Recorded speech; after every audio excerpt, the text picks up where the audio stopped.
Now, a memorial service is being held in Delft for 15-year-old Aqeelah Schroeder. She was killed in an apparent gang crossfire on Women's Day. Schroeder was supposed to testify against her alleged rapist. For more on the story, let's speak to reporter Monique Mortlock, who's been following the story. Monique, of course, the day before she was supposed to go to court and testify against her alleged rapist, she is suddenly killed. The explanation is that it's in a crossfire during gang violence. How's her family feeling? Are they believing that this was just a coincidence? Yes, there has been no links to what she was supposed to testify in the court case the day after Women's Day and what happened to her. The family says due to the sensitivity of the case, they wish not to delve any further into what was supposed to happen. Instead, when I spoke to them over the weekend, their focus was more on the young woman that Aqeelah Schroeder was. They described her as a vibrant, bubbly, intelligent young woman who always greeted her elders, who always greeted everyone who she came in contact with. In fact, on that day, on Women's Day, her final day, her family, they were saying that she was dancing in the living room and she even forced them to dance with her. And those are some of the last memories that they have with her. And it was when her mom had gone to a Women's Day luncheon that Aqeelah was walking with a friend to the nearby shop, and we traced her last steps from her house, and it's just a couple of meters away, less than 100 meters from her house. Oh, I'm just going to drop the umbrella there. Just a few meters from her house. Cape Town, the Cape Town weather is battling with me there. And it was then that apparently a passerby, a driver drove past, and no one knows exactly who he was shooting at. But what they do know is that Aqeelah, unfortunately, was the one struck by a bullet, and she then later died in a hospital. Her family members describe hearing those gunshots going off, and her mother says even though she was at a Women's Day luncheon, when she heard those gunshots, she immediately had a sense that it's one of her children. And she was fearing that it's her baby girl, Aqeelah. And we have tried to get an interview with the SAPS. We know that a suspect has been arrested, a 22-year-old male. He appeared in the Bellville Magistrates Court on Monday for a first appearance. And the police say the investigation continues. But what's happened here in Delft is really terrible, because the community members, they say that they are fed up by what's been happening, because just a few days after Aqeelah's fatal shooting, just a few days after her, on the Friday, Danica Stevens, a 13-year-old girl, was also shot and injured. I've heard from Danica's principal, Miss Griselda Lehman, that she's still in hospital. But to give us some more insights, I'm here with Mr. Reginald Mart from the Community Policing Forum.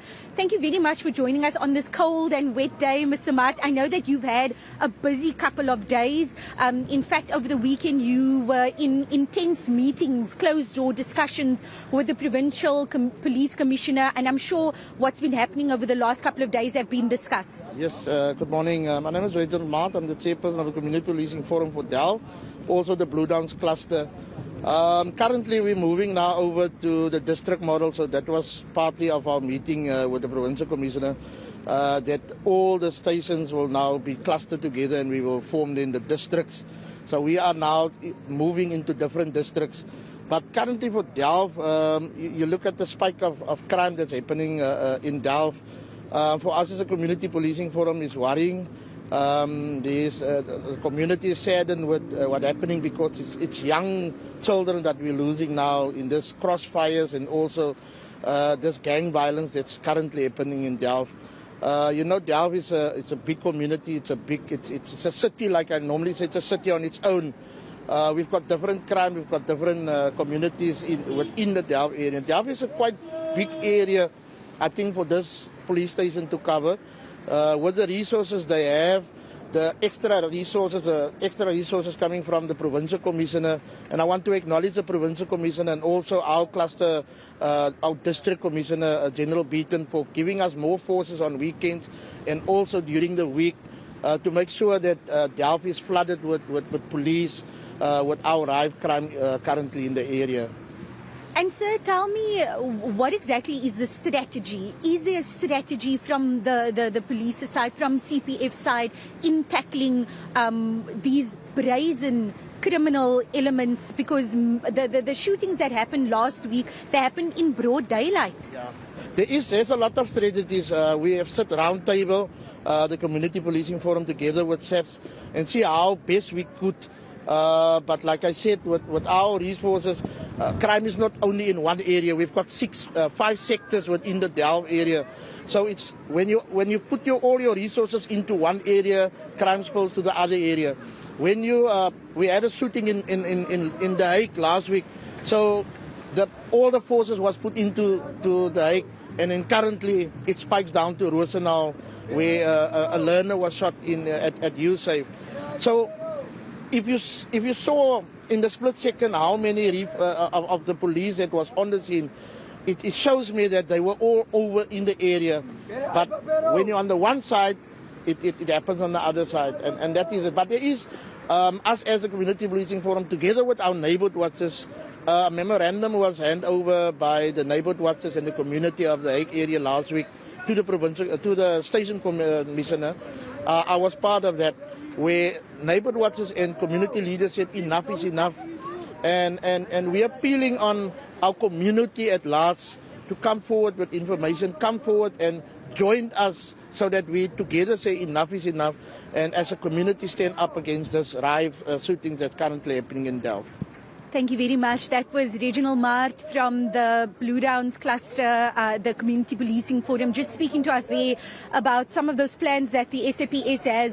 And certainly we want to hear from the SAPS. We are still awaiting on our request for an interview with either the station commander or the provincial police commissioner to get answers, because communities, not only here in Delft, but across Cape Town, where gang violence is rife, are saying that it seems as if there isn't really any proactive policing happening, that intelligence-driven policing is needed to prevent these shootings from happening instead of reactive policing. Because as we heard Mr. Mart saying, yes, the police arrived quite fast. A couple of police vehicles arrived on the spot when those shootings happened, but this is after the fact. Where were they before these shootings happened? And that is what community members are asking.